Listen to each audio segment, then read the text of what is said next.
എന്തെല്ലാം എല്ലാവർക്കും സുഖമല്ലേ? Good morning. നമ്മൾ ഓഫീസിലേക്ക് പോവാണ്. രജിസ്റ്റർ റിപ്പോർട്ട് ഞാൻ ഇറങ്ങി. നല്ല മഴ പെയ്തതിൻ്റെ ഒക്കെ അവശിഷ്ടങ്ങളുണ്ട്. ഇന്നലെ രാത്രി പടക്കം പൊട്ടിച്ചതിൻ്റെ ഉണ്ട്, ദിവാലിൻ്റെ. And this is how I go. ഇതാണ് എൻ്റെ വേ. ഓഫീസിലേക്ക് പോകുമ്പോൾ ഞാൻ നടന്നാണ് പോവാറ്. അങ്ങനെ അവിടെ എത്തി, പേപ്പറൊക്കെ വായിച്ചു. കുറച്ച് അപ്പോഴത്തേക്ക് പിള്ളേരൊക്കെ എത്തി. And we way working. ഇന്നലെ വീക്ക് സ്റ്റാർട്ടിങ് ആയതുകൊണ്ട് തന്നെ ഭയങ്കര ഹെവി വർക്കായിരുന്നു. എന്തൊക്കെയൊക്കെയോ നോക്കണമായിരുന്നു. അത് കഴിഞ്ഞ് ലഞ്ച് കഴിക്കാനിരുന്നു. ലഞ്ച് ഞങ്ങളൊക്കെ കഴിച്ച് കുറച്ച് പേര് കഴിക്കുമായിരുന്നു. വി വേ റെസ്റ്റിംഗ്. അത് കഴിഞ്ഞിട്ട് ഞങ്ങൾ വേഗം ലഞ്ച് കഴിച്ചു. അതിന് ശേഷം അരുണേട്ടൻ വന്നു. അരുണേട്ടൻ്റെ വിചാരം ഞാൻ പാർസൽ ബോയ് ആയിട്ട് അവനാ വീഡിയോ എടുത്തുനിന്ന്.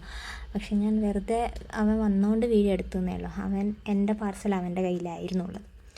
സോ ഞാൻ പോവാണ്. ഓഫീസൊക്കെ കഴിഞ്ഞ് ഇന്ന് ഞാൻ ഓടിയത്, എനിക്ക് കുറച്ച് പണിയുണ്ടായിരുന്നു. അപ്പോൾ പിന്നെ പോകുന്ന വഴിക്ക് ചെറിയൊരു ഫൺ കളിച്ചു മീൻസ് വീഡിയോ എടുക്കുമ്പോൾ ഞാൻ എല്ലാ ടേണിങ് കഴിയുമ്പോഴും വീഡിയോ എടുത്തുകൊണ്ടിരുന്നു. അത്ര തന്നെ. ഇത് ഇന്നലത്തെ കേട്ടോ, ഇന്നലത്തെ ദിവാലീൻ്റെ പിക്ചേഴ്സാണ്. ഈ പൂവ് ഓർമ്മ ഉണ്ടോ? ഈ പൂവ് ഞാൻ അന്ന് കഴിഞ്ഞ വീഡിയോയിലും ഒരു ദിവസം കാണിച്ചിരുന്നു. അതിപ്പോഴും ഉണ്ട്. ആൻഡ് ഈ ഗേറ്റ് തുറക്കാൻ ഭയങ്കര ബുദ്ധിമുട്ടാണ്. ഈ ഗേറ്റ് കാരണമാവും ഇങ്ങനെ വെച്ചാൽ മറ്റേ തുറക്കുന്നത് വെച്ചാൽ എന്താ ഇപ്പം. ആൻഡ് ഇത് ആൻറ്റീൻ്റെ പൂക്കളാണ്. മറ്റേതാണെങ്കിലും ആൻറ്റീൻ്റെ ആണ്. And that's for today.